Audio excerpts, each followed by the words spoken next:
The morning sun was rising slowly over Windsor Castle. Its golden light touched the windows, the trees, and the quiet paths below. But inside the castle, everything felt still and heavy. Catherine, Princess of Wales, stood at her bedroom window. She didn't move. Her eyes were full of emotion, but no tears came yet. Her hand gently touched the cold glass as she looked down at the staff preparing for the day. Everyone was moving carefully, quietly. There were no loud voices, no quick footsteps. It was the morning of a royal farewell. 3 days earlier, everything had changed.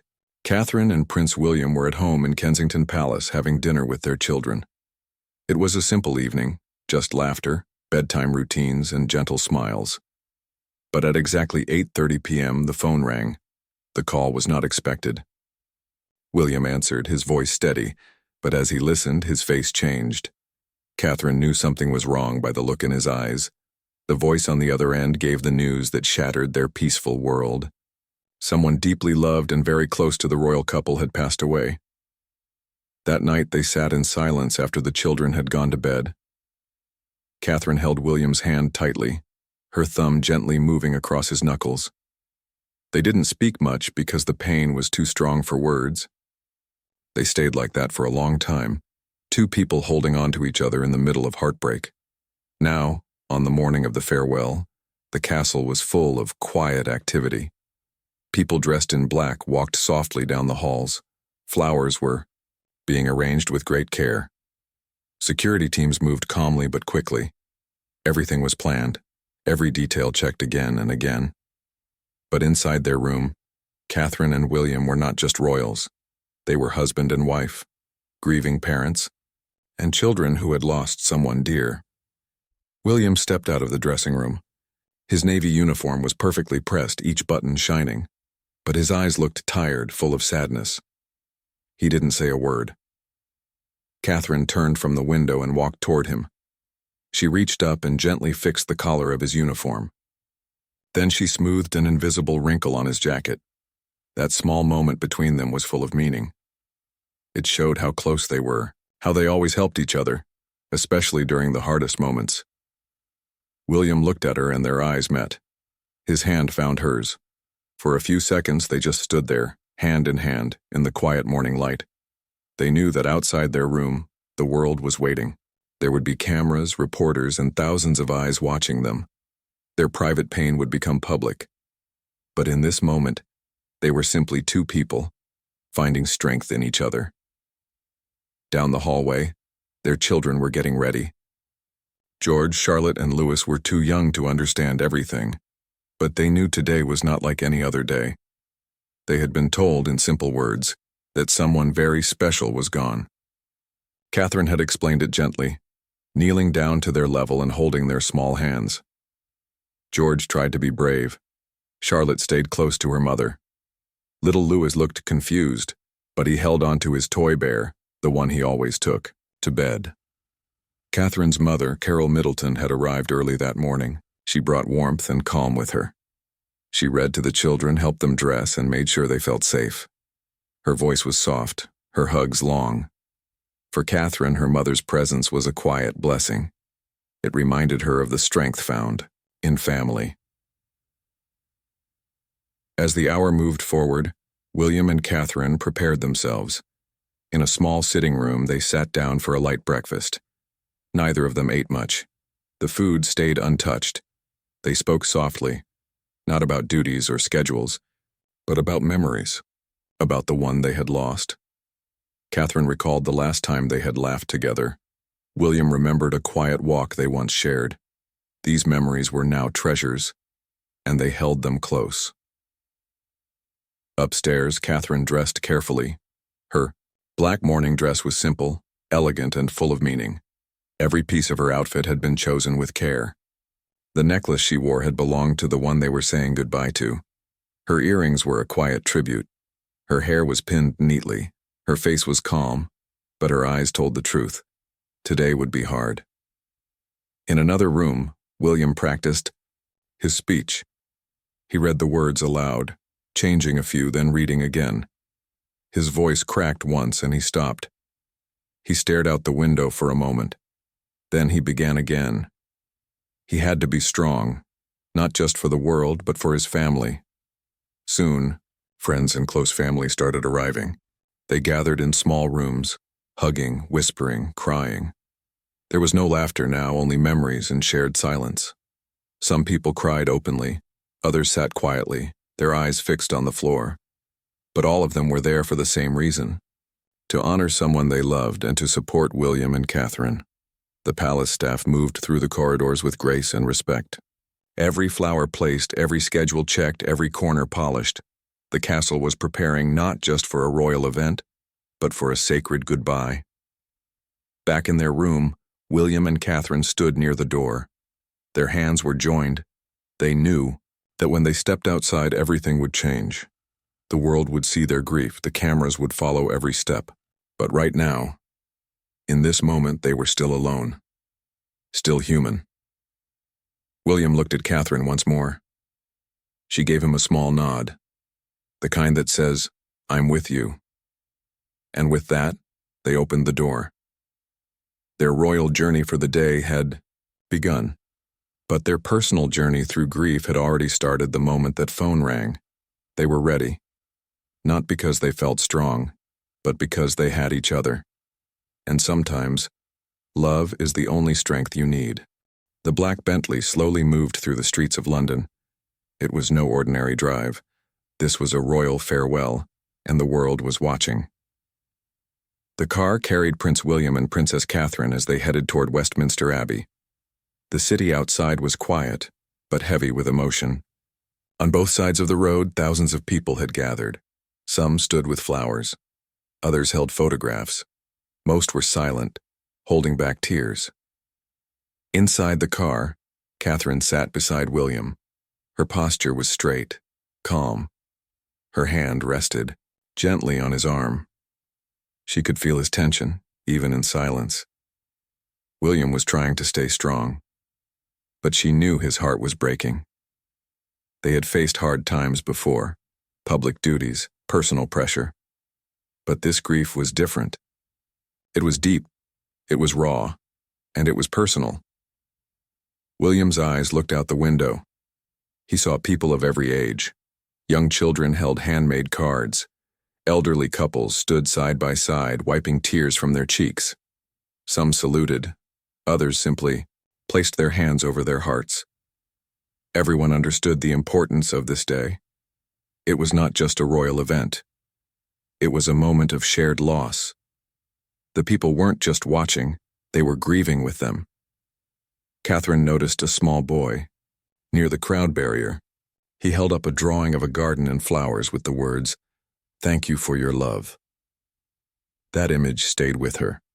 It was a simple act, but full of meaning. It reminded her that their loss was felt by many, and it reminded her that even in pain, kindness still bloomed. The atmosphere inside the car was quiet. William's hand rested on his knee, fingers curled tightly. Catherine occasionally squeezed his hand, giving him strength without speaking. She didn't need to say anything. Her presence, steady and calm, said everything. Their years of marriage had taught them how to speak without words. Today, that silent bond carried them forward. Behind their car, another vehicle followed closely. Their children, George, Charlotte, and little Louis, rode with their grandmother, Carol Middleton. The decision had been made carefully. The children were part of this farewell, but not fully exposed to the crowds. Their parents wanted to protect them, even as they taught them about duty and remembrance. As the car turned onto the final stretch toward Westminster Abbey, the crowd grew even larger. People pressed forward, but not in a loud or wild way. There was no shouting, only quiet respect. Some people held candles. Others had small Union Jack flags tied with black ribbons. The silence was powerful. You could almost hear hearts beating. The Owang Abbey rose ahead like a grand stone guardian. Its tall towers and ancient walls had seen many royal moments, weddings, coronations, funerals. Today, it stood ready again, full of history and sorrow. The car stopped gently in front of the Abbey. William stepped out first. His uniform was perfect, but his face was pale with emotion. He turned, and Catherine stepped out next. Her black coat dress moved softly with the breeze. Her hat was simple, casting a small shadow over her eyes. Still, the pain in her face was clear. The couple walked side by side toward the Abbey entrance. Every camera in the world focused on them. Every movement, every blink, every tear was being watched. But William and Catherine didn't look at the cameras. They looked only at each other and straight ahead. Catherine's gloved hand touched William's arm again, not as a public gesture but as a private anchor. William's back straightened a little more. They paused for a second at the Abbey doors. Just a breath, just a moment to gather themselves. And then they walked inside. The Abbey was filled with people, but it still felt quiet. Royal family, members, world leaders, close friends and dignitaries filled the pews. The music from the choir floated through the air, soft and slow. The large windows let in gentle light that fell across the stone floor like blessings. William and Catherine moved through the crowd with quiet grace. They nodded at familiar faces. They accepted gentle words of comfort, but their steps never faltered. Every moment, every glance between them showed their unity. They were not just grieving royals. They were a couple standing strong for each other. They reached the front pew and sat down. Catherine's hands were folded in her lap. William's eyes focused ahead. The children, now seated nearby, watched with wide, quiet eyes. Charlotte held George's hand. Louis leaned gently against his grandmother. They were dressed in their finest clothes, their young faces serious and calm. The ceremony began. Prayers were spoken. Hymns were sung. Catherine bowed her head during the readings. Her shoulders didn't shake, but her eyes glistened. William kept a steady face, but his jaw clenched from time to time. The loss was personal, but they were showing grace. When it was time for William to speak, he stood slowly.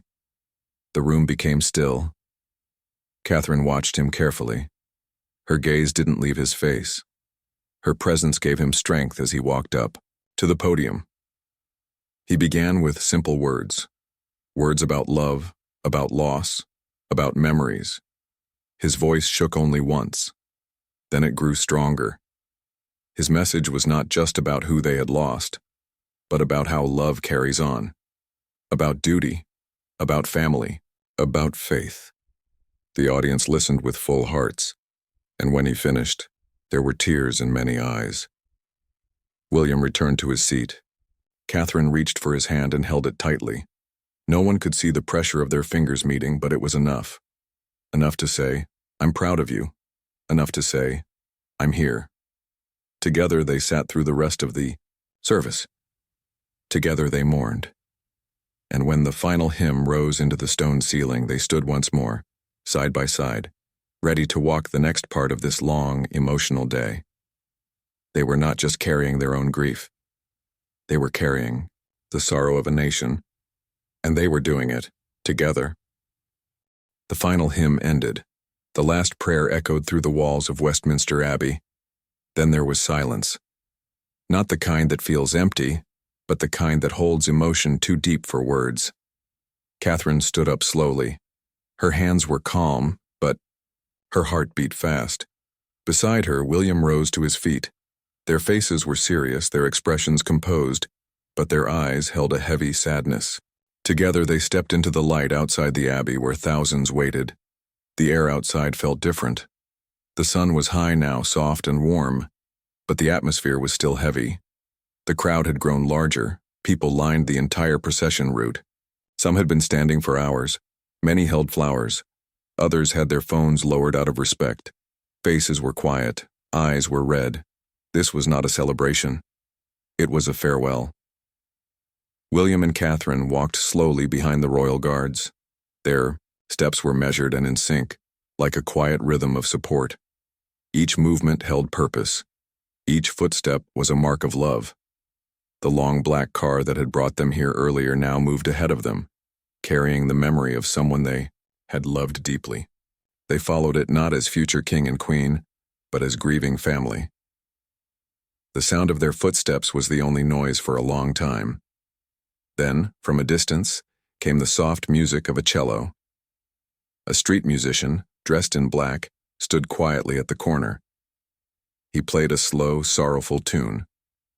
It echoed through the buildings, blending with the soft rustle of trees and the quiet sobs of onlookers.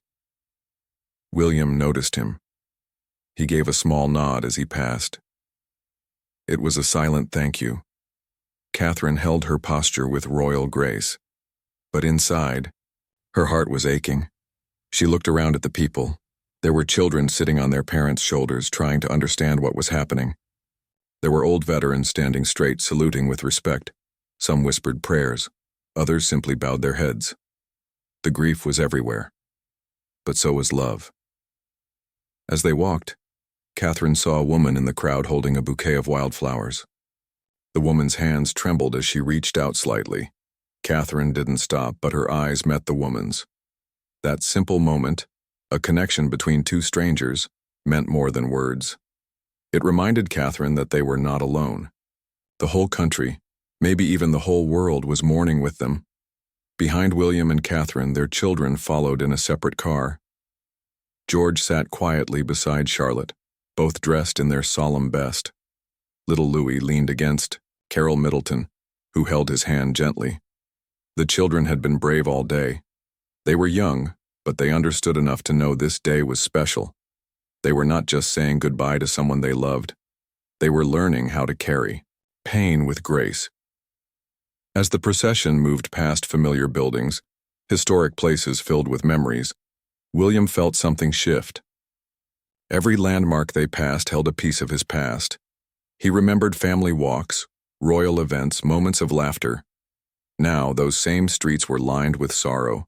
But still, he walked on. Because he knew that his duty was not just to lead, but to feel, to show, and to honor. Catherine stayed close to him. Her steps matched his. When he wavered, even slightly, she shifted, just enough to offer strength without drawing attention. It was subtle, but William felt it. Their bond had always been strong, but today it was unbreakable. She didn't have to speak. Her presence was enough.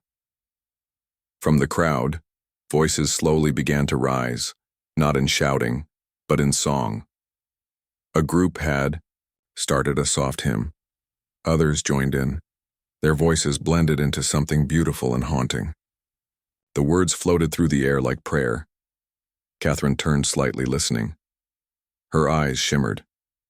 Not from the cameras, not from duty, but from deep emotion.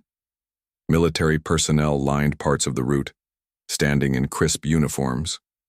Many saluted as the royal couple passed. William returned each gesture with the same quiet dignity. His years in service had taught him about duty and sacrifice. He knew these moments mattered, and even in grief he carried himself with the pride of someone who served. Catherine noticed everything. The way the guards stood, the way the people stood still, their faces respectful. She noticed a little girl holding a stuffed bear with a black ribbon. She saw a father lift his son up to see over the crowd. Every small moment added to the weight of the day, but also to its beauty. The flowers were endless. Roses, lilies, carnations, some in perfect bouquets, others wrapped in paper or tied with ribbon. Some were just small, hand-picked from gardens. But every flower spoke the same thing. We care. William and Catherine didn't need to stop to understand. They felt it in the air. The grief, the love, the respect. It was everywhere. And yet, the most powerful moments were the quiet ones. A small child waving gently, an elderly man wiping tears, a woman placing her hand over her heart. These moments didn't need words. They carried meaning all their own. As the procession moved closer to its final stop, William felt the tightness in his chest grow. He wasn't just walking as a royal. He was walking as a son, as a husband, as a man who had lost someone dear. But with every step, Catherine's silent strength held him up. They didn't speak, but every glance, every small touch, Every breath between them told a story. They were walking through sorrow, but they were walking together. And the world walked with them. The royal procession had ended. The crowds, the songs, the quiet tears all slowly faded behind them. But Prince William and Princess Catherine's journey was not over. There was one last stop, one last goodbye. The car now turned off the main road and followed a smaller private path. Tall trees lined both sides, their green leaves dancing in the soft summer wind. At the end of the lane was a quiet garden, hidden from the world. It was not grand. It was not full of statues or royal symbols. It was simple, beautiful, peaceful. This garden had been a favorite of the one they had lost.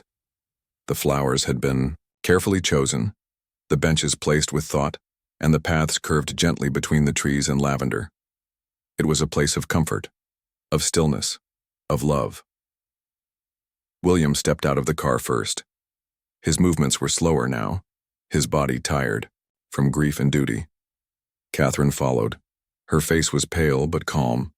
Her eyes moved across the garden slowly, taking in the purple blooms, the white roses, the forget-me-nots that swayed gently in the wind. Every flower held a memory. They walked side by side along the path. No cameras, no crowds, just the sound of soft footsteps, the wind through the trees, and a nearby fountain whispering like a lullaby. This was the moment they could finally let go, not of love, but of the weight they had been carrying all day. Other family members arrived slowly. Carol Middleton held little Louis's hand as they walked into the garden. George and Charlotte followed quietly, their eyes wide with wonder and sadness. They had been so strong throughout the day. Now, they were just children again, seeking comfort in the arms of their grandparents. William led his family to a bench under a large oak tree. He sat down slowly and looked around. Catherine sat beside him, their knees touching gently. He leaned back and let out a long breath, the first deep breath he had taken all day. She reached for his hand, and he didn't let go. More family arrived. Aunts, uncles, cousins, friends who felt more like siblings. They greeted each other softly, with hugs and nods and quiet tears. No one spoke loudly. The garden didn't need words. A small table had been set up near the center of the garden. On it was a photo in a silver frame, a smiling face full of warmth. Around it were candles, all flickering softly in the light wind. Next to the candles was a simple wooden box holding handwritten letters from family members. Messages of love, messages of goodbye. Catherine brought Charlotte forward and helped her place a small white flower next to the photo. The little girl paused, then whispered something only her mother could hear. Catherine knelt beside her and hugged her tightly. William stood nearby watching George as he carefully laid his own letter down. The boy didn't cry, but his eyes were red and his lips pressed tightly together. William placed a hand on his shoulder. It was enough. As the family gathered around, a quiet service began. A royal chaplain stepped forward and read a short prayer. His voice was steady but gentle. He spoke of love, of family, of peace. He reminded everyone that grief is not a sign of weakness, it is a sign of deep love. And that love never truly leaves. Catherine stood with her children while William bowed his head. His thoughts drifted to the past, to moments filled with laughter, long walks, shared meals, warm smiles. He didn't try to stop the tear that fell down his cheek. This was not a moment for hiding. This was a moment for truth. After the prayer, the family remained in silence. Some closed their eyes, some looked up to the sky. Others simply stood and held hands. It was not rehearsed. It was not for show. It was real. When the service ended, people moved around the garden slowly. They shared memories in soft voices.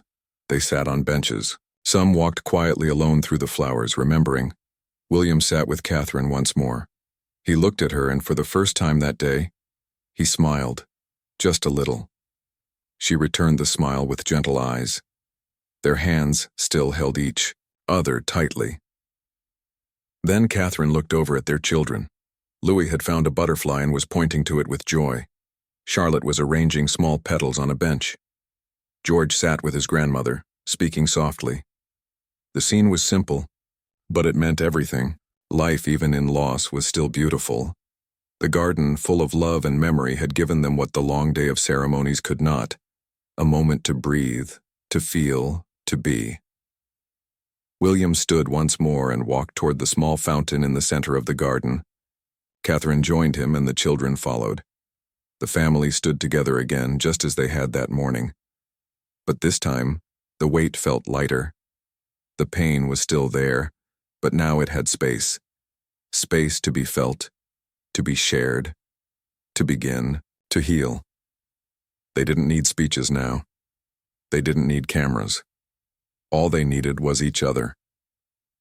Before leaving, Catherine reached out and touched one of the white roses planted near the fountain. Her fingers gently brushed the petals. Then she looked at William. "We'll come back," she said quietly. He nodded. "Always."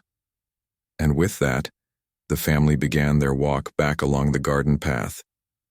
Their steps were slower now, softer. The sun was starting to dip, casting a golden glow through the trees. The air felt lighter. The world was still full of sorrow, but also of hope. William and Catherine had stood through one of the hardest days of their lives. They had carried grief, held their children close, and shown the world what strength truly looked like. But more than that, they had reminded everyone that even in the most painful moments, love remains, and love always leads the way home.